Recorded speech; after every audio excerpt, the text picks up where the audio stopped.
So good morning and welcome. I know this is kind of early Sunday morning, so really appreciate you guys all being here. Today we're going to be talking about hacking and implanting a DropCam. So we both work at the R&D team at Synack. Synack does crowdsourced vulnerability discovery with vetted security researchers. My name is Patrick Wardle. I've worked at various acronymed places, but currently I'm the Director of Research at Synack. And I'm Colby Moore. I formerly worked at VRL and currently work at Synack as a security research engineer. More like a security ninja, I think. All right, so what are we going to talk about today? First, a brief overview of DropCam. Then how we got a root shell on the device. Following that, we're going to talk about some vulnerabilities that we found. And then finally, we want to present a persistent implant that we designed for DropCam. So first let's talk a little bit, give a little bit of an overview, talk about some background information, talk about what DropCam is. Before jumping in though, I always think it's a good idea to concisely define any possible ambiguous terms, especially since we're in Vegas, so there could be some confusion. So when we talk about implants, we're talking about persistent code that is malicious. Hooking means intercepting function calls, usually by installing a hook or a detour. A Trojan is a malicious piece of software that pretends to be something legitimate. Injection is all about getting code into a remote process. And finally, a backdoor is some code that provides undetected remote control of a device. Now it's a little sad when I hear these terms. I actually now think of the computer term first. But my wife likes that, so I guess that's the silver lining there. So what is a DropCam? Well, as you can see from their definition, it's a cloud-based video Wi-Fi solution. And at the core of it is the camera, the actual DropCam device. So besides an incredible simple setup process, it's got some cool features such as cloud recording, night vision, two-way talk, and intelligent alerts. Now one of the main appeals of DropCam is its trivial setup process. Really all the camera needs to get set up is the name or SSID and password of your wireless network.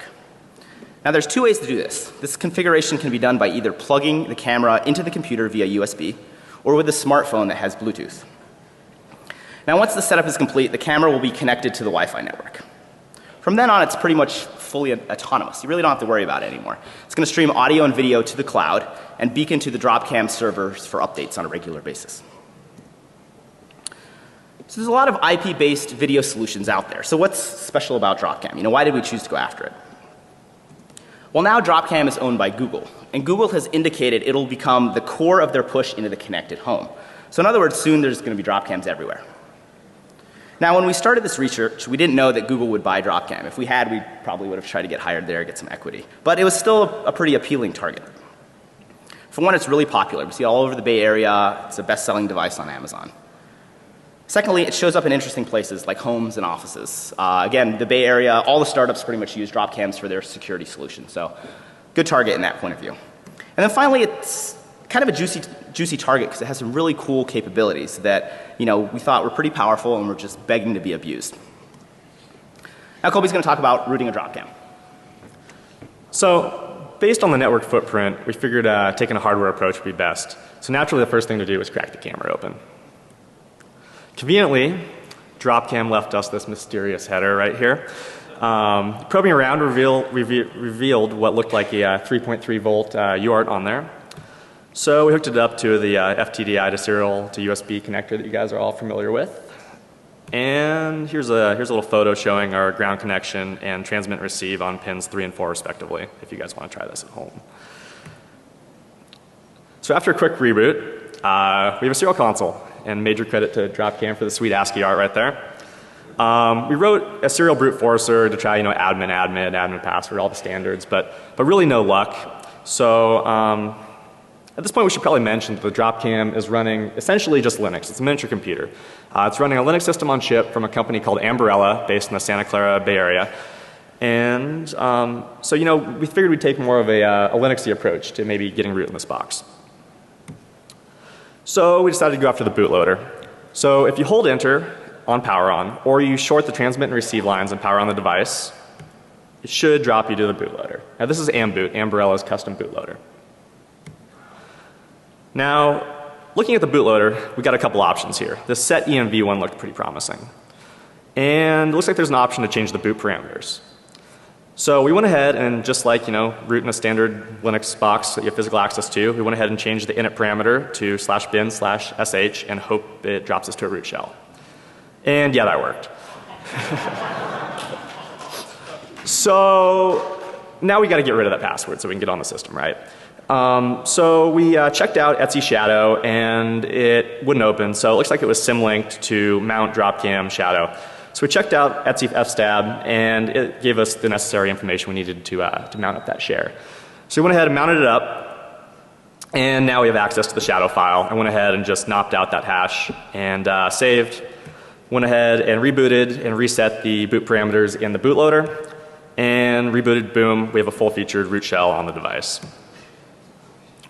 So there's some other research done previously and they really didn't find any vulnerabilities in the DropCam, but we tend to have a little bit of a different opinion. So we're going to talk a little bit about the vulnerabilities that we found. So first let's talk about the environment. Since we have a root shell, we can now poke around and explore. The DropCam is running ARM 32-bit Linux custom distribution, and the heart of the DropCam is this Connect executable, and we're going to talk about that a lot later. They also left all sorts of goodies on the device for us, drop bear, FTP, telnet, GDB server, thanks guys. So overall, the DropCam is decently secure. There were no open ports or exposed network services. All communications were SSL'd properly. And the DropCam employs device-specific provisioning from the factory, and so that's likely why we couldn't crack the root password, because each device has its own unique password. It also employs automatic updates. It beacons out regularly and checks DropCam for updates, and they're pushed down and the whole device is reflashed. So it's pretty robust in that sense. But let's take a look at the first bug. The camera is using OpenSSL for comms to DropCam servers, but it's running an old version of OpenSSL, so it's vulnerable to Heartbleed. So what can we do with that? DropCam says our cameras won't communicate with anyone on the internet, only DropCam's cloud servers. But that's not really true. If we spoof DNS responses and trigger a client-side Heartbleed attack, we're able to download the camera's private and public SSL keys among other system information. So realistically, now that we have these keys, what can we do? Normally the DropCam talks to the cloud via SSL, and then you use your devices to view the video from the cloud. But you should note that it authenticates using the very same certificates that we stole. So a hacker with these certs could spoof a DropCam video feed, providing false video to the cloud DVR. So should a user really trust what they're seeing? For the record, we notified DropCam of this Heartbleed bug, and they patched it fairly recently. However, they haven't rotated the camera's certificates, so if anybody happened to have a bucket full of these certificates, we don't. There's nothing the consumer can really do at this point. So then, for most of its functionality, DropCam runs BusyBox. But unfortunately, the version is outdated and vulnerable. Basically, it's an old bug that allows command injection via malicious DHCP response. So a user is able to inject commands via the hostname parameter, and they get propagated into the system hostname. This is really only triggered if the hostname is used by another utility. But we checked out the vulnerable source code and compared it to the disassembly from DropCam, and it definitely matches. So we weren't able to trigger this bug right now because DropCam isn't using the hostname in a way that would trigger this, but it could come back to bite them later. So all those bugs are pretty cool, but we had to open up the camera. So wouldn't it be nice if we can implant the device without opening it up? Luckily, there's an app for that. It's called Direct USB, and we found a copy somewhere in the dark corners of the internet, specifically Russia.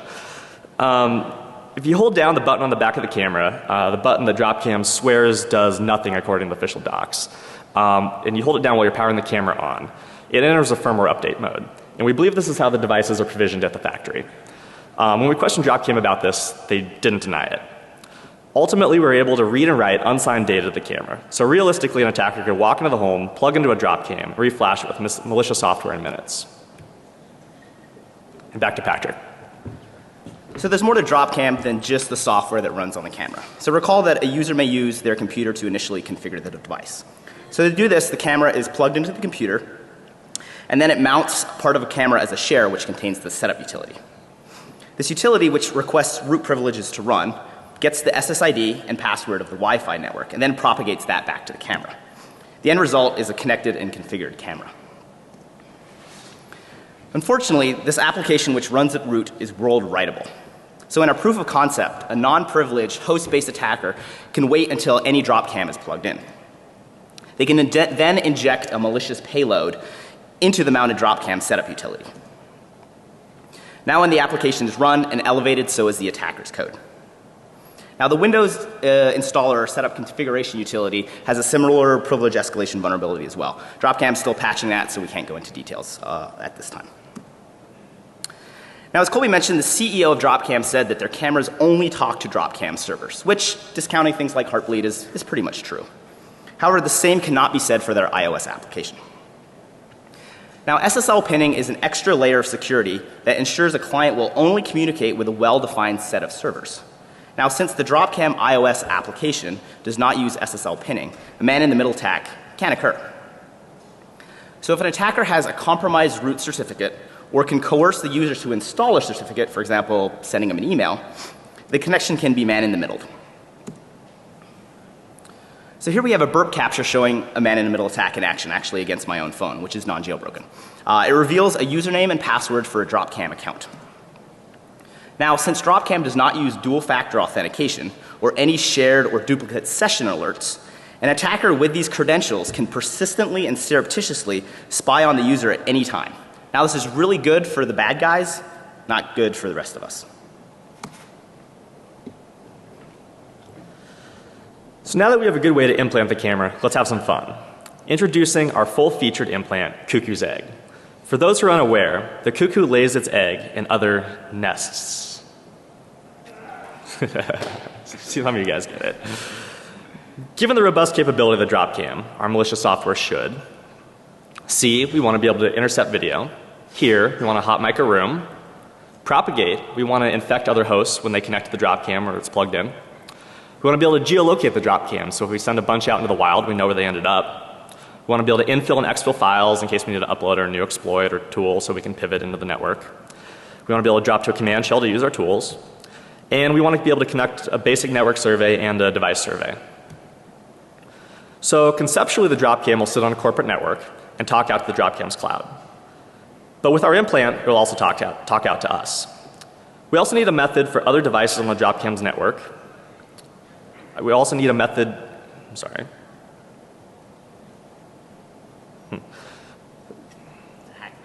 What? Okay. Well, anyway. So our implant, Cuckoo's Egg, even comes with its own slogan. He sees you when you're sleeping. He knows when you're awake. He knows if you've been bad or good, just like the NSA, JK. So in a real world scenario, how do we install our malicious software?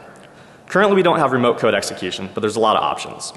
We could intercept the package in transit. We could maybe gift a DropCam to somebody that's already been implanted. Or we could break and enter and modify it in the house. Realistically, that stuff never happens, right? No further comment. We approached DropCam about this, and they were convinced that an adversary wouldn't be able to re-shrink wrap a DropCam as nicely as it was done to the factory. And that alone would be an appropriate anti-tampering mechanism. What do you guys think?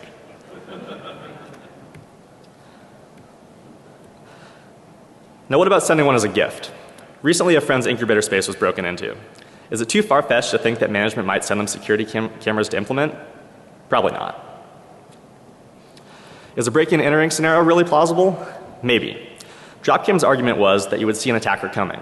However, only 1/3 of users sign up for DropCam's cloud recording. Even then, if you just showed up with a Wi-Fi jammer, the camera doesn't cache any video locally, so the video wouldn't get sent to the server. Now what makes DropCam a good target? The DropCam CEO said all software products are susceptible to jailbreaking. And that's true, we tend to agree with that. But the DropCam really is the low-hanging fruit. Here are the other options. Someone could go after a computer, but often has full disk crypto, boot password, and there's known forensic tools. They could go after a printer, but it runs a proprietary operating system. You got to crack it open, and really, a printer can't see, it can't hear. There's a lot of things it can't do. They could go after your gaming console, but again, it runs signed code and has DRM protection. You got to crack it open, and it's generally turned off. Or they could go after a mobile phone, but it's normally pass locked. Again, runs signed code, and it's rarely off person. So the DropCam, you don't need to open it up, no boot password, no disk crypto, no signed code. The operating system is open source, it's always on, it has tons of capabilities, and who's going to suspect that the security camera is spying on you?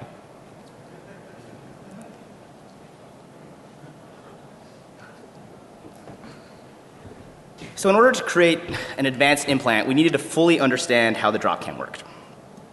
In other words, we had to answer questions such as, how does it hear, see, or think? Where is its core logic, the main module or the brain? And then finally, can this be manipulated or rewired? Now the DropCam has many hardware and software components. However, these all kind of come together in the Connect binary, which I'll be talking about a lot. This binary is really the brain of the camera, as it contains most of the DropCam specific operations, such as talking to the audio and video devices, streaming content to the cloud, and then also handling or executing commands that are received from DropCam servers. Unfortunately, the Connect binary is packed with UPX, which is not normally a problem. Unfortunately, when we tried to unpack it, it failed. Now, since we wanted a full unpack, that would make everything easier from debugging to static analysis, we decided to look into this a little more. Now, the unpacker stub matched the UPX source code, indicating it wasn't a custom version of UPX. So we figured perhaps the binary was perhaps modified after the fact in some way to prevent unpacking. Now, I single stepped through the unpacking stub's instructions and followed along in the UPX source code, which was not fun. But this revealed exactly where the unpacking exception occurred. The code was checking a value within the binary's ELF header and then branching into a code path for unpacking a shared library. That unfortunately then errored out. Now, Connect is a normal ELF executable. It's not a shared library, so I was a little confused why I was taking this code path. So we decided to write a small Python script that simply unset the value in the ELF header that the UPX unpacking code was looking at.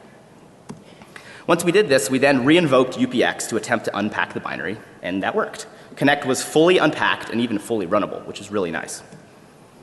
And actually using the inverse of this technique, so setting that member in the ELF header, we were actually able to create unpackable binaries as well. So I guess thanks to DropCam for that. So now that we've talked about all these cool capabilities, let's talk about the core of our implant. We wanted to create something simple, portable to other devices, and have the ability to leverage third-party libraries. So since we don't have to be too stealthy, Python seemed like a natural choice. We cross-compiled and stripped down Python to reduce the disk footprint. And then Python is then extracted to RAM disk on boot, and our implant is kicked off all through an init script.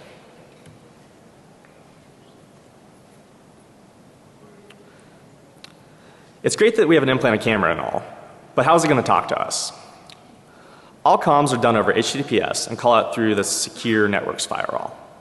Our command and control and streaming data are sent over separate channels, and our CNC server is set up on Amazon AWS infrastructure, the same as DropCam's. Given the nature of our comms, and by putting our CNC server on AWS, it really wouldn't be that easy to tell the difference between regular DropCam traffic and our implant by looking at network traffic, or even to create appropriate IDS rules. Which connection is legit?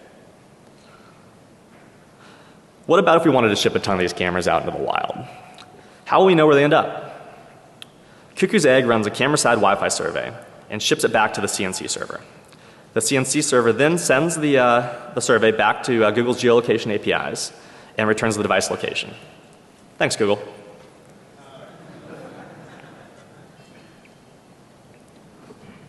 We also wanted our implant to autonomously propagate to Windows or Mac-based computers. Since we control the camera, we actually control the setup application as well. So we simply replace it with a malicious implant installer. Now, whenever the user runs the implant or the setup application, they're actually running the implant installer first, and that's executed with root privileges. We also use the homograph attack so that it's really difficult to actually tell which binary is the malicious one by simply looking at their names.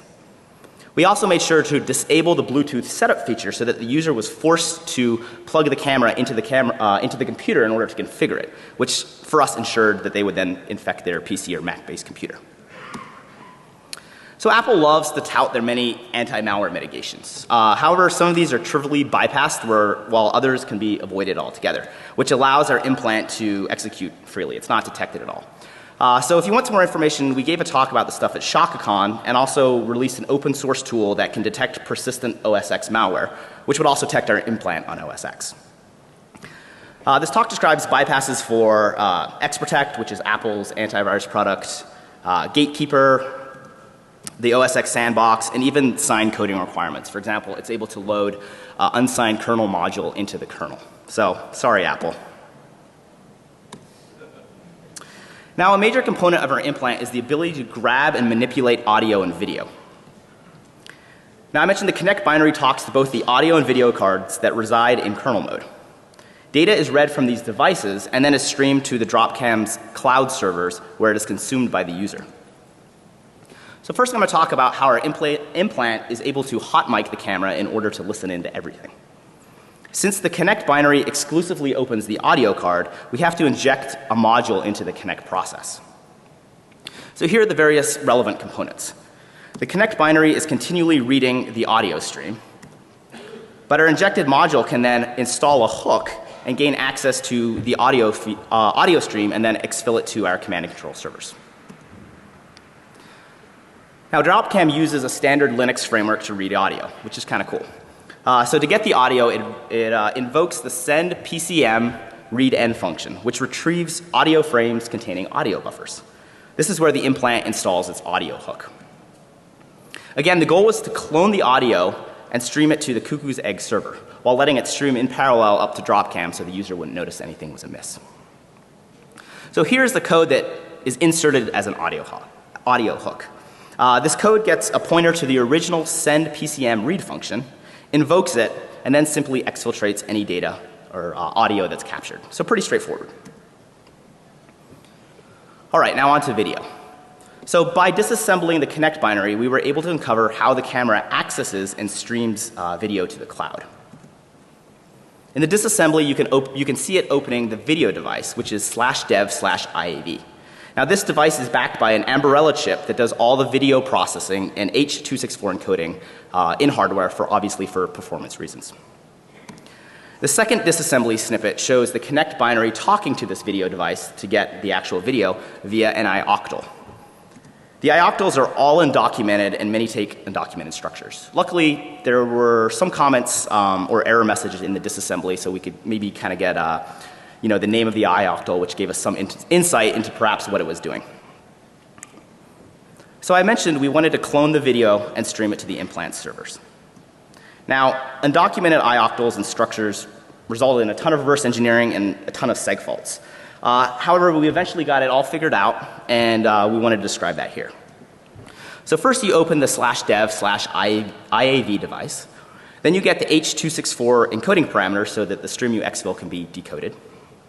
You then map the bitstream buffer memory and the digital signal processor memory. Now, after you check that the video is actually being recorded, the video stream can finally be read with the IAV IOC read bitstream EX iOctal. Now, besides this being really useful for an implant, this actually allows you to stream the video to a server or DVR of a choice. So this saves you money because you don't have to pay DropCam $30 a month to store your video. And it also prevents Google from seeing what's going on, say, inside your house. So that's kind of a cool feature. I don't want Google seeing what I'm up to. So now we could clone the video feed, send it to an implant server while it was also streaming in parallel to DropCam. But we thought we wanted to take this a step farther and actually manipulate the live video stream on the device to do cool things, like in the movies, for example, making an attacker invisible. So again, here are the various relevant components. The video card is going to generate frames, which will, in this example, show the attacker, breaking in or doing his bad thing. So we really don't want that. However, the injected module will intercept these frames and inject other frames. These injected frames will then be streamed to the cloud instead and ultimately back to the user, which will hide the attacker. So take a little bit of a closer look. So here's the video device and the Connect binary, which is reading frames. The injected module installs another hook. This time it's an iOctal hook and watches for the IAV IOC read bitstreams EX iOctal. Now when this iOctal is called, it populates a structure with various values. Through reverse engineering, we were able to determine what these values were. Some of the relevant ones include the frame number, the address to the frame's raw H.264 encoded data, the frame type, and finally the frame size. Now, the easiest way to manipulate the video stream is just to wait for a frame type of JPEG full. Then moving forward, you can either just replay this frame to lock or freeze the video frame, or actually inject other full frames as well. The other frames are not ideal because H.264 encoding pretty much just encodes deltas. So if you're trying to intercept and manipulate a frame, a lot of times you don't actually have the full frame. These JPEG full frames happen every second, so it's pretty easy to wait for them and then use them moving forward. All right, so video demo time. I wanted to show you how we can transparently lock the video stream. If you look at the top left is the DropCam feed. So this is what the user is going to see, and this is what we were manipulating. The top right is a shot from an external camera. Bottom left is the syslog output, and bottom right is the attacker's console. All right, so we see a mom coming to tuck her kid in.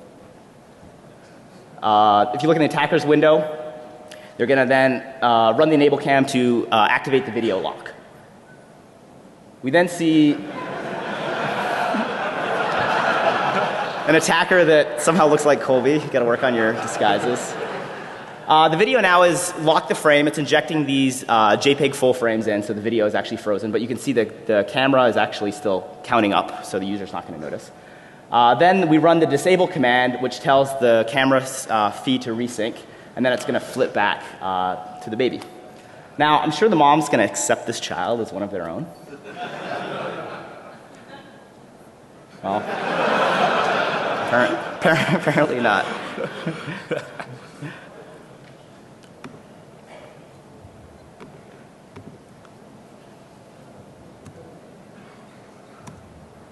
All right, back to Colby. All right, so we've built this awesome implant that does everything an attacker could dream of.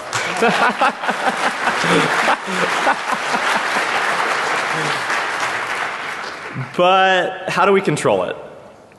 So naturally, a sleek web control panel is needed. On the main screen, all the cameras call back with their name and location, so targeting is super easy. From there, it's easy to select a target and a job to be sent down to the DropCam.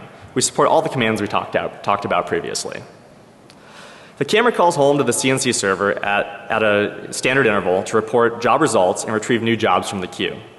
We have a series of completed and unsent jobs. Queued up is an execute and exfil task, whereas there are several completed surveys. The results are reported in a convenient JSON format. For this next part, we need a bit of a disclaimer. The stuff we're about to do is theoretically possible on any device, not just DropCam. However, we were just kind of curious how far we could take things. Since physical access is easy enough, and there's lots of free space inside of the DropCam, it's conceivable to think that someone could add some extra hardware. Could someone turn this network device into a true cyber weapon? Most embedded systems contain what are called general purpose input and output, GPIO for short. What if we use this camera's GPIO pins to control something external? However, since we don't have a device schematic and toggling random pins is generally kind of frowned upon, we wanted to use a known quantity. In this case, we decided to interface with the DropCam status LED seen circled up above. The status LED is really just tied to one of the DropCam's GPIO pins. But we needed a way to do this intelligently because the light comes on randomly, and we didn't really want to be setting off whatever we're doing, intermittently. So here's some pseudocode to show what we did. We figured out how to toggle the status LED at a set frequency, just in a loop up there. Then we installed a microcontroller to listen for the square wave that we're generating on the LED. So it's listening for that specific frequency. And then when the microcontroller gets the frequency it's looking for, something amazing happens. If your camera starts blinking, get out of the way. So here's one possible scenario. Please note that the following was performed in compliance with all local laws, and you should not try this at home.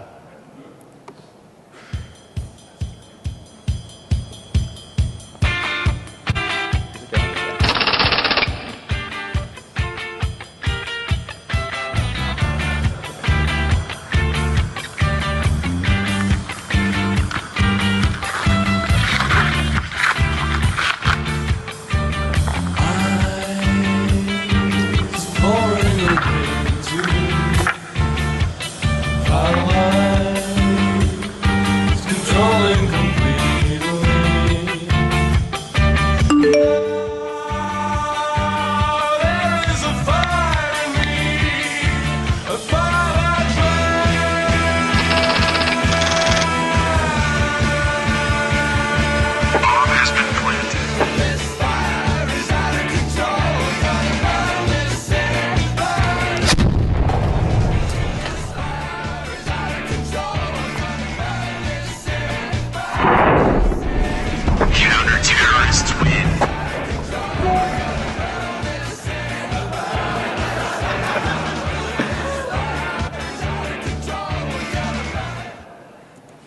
Ah, that's tragic.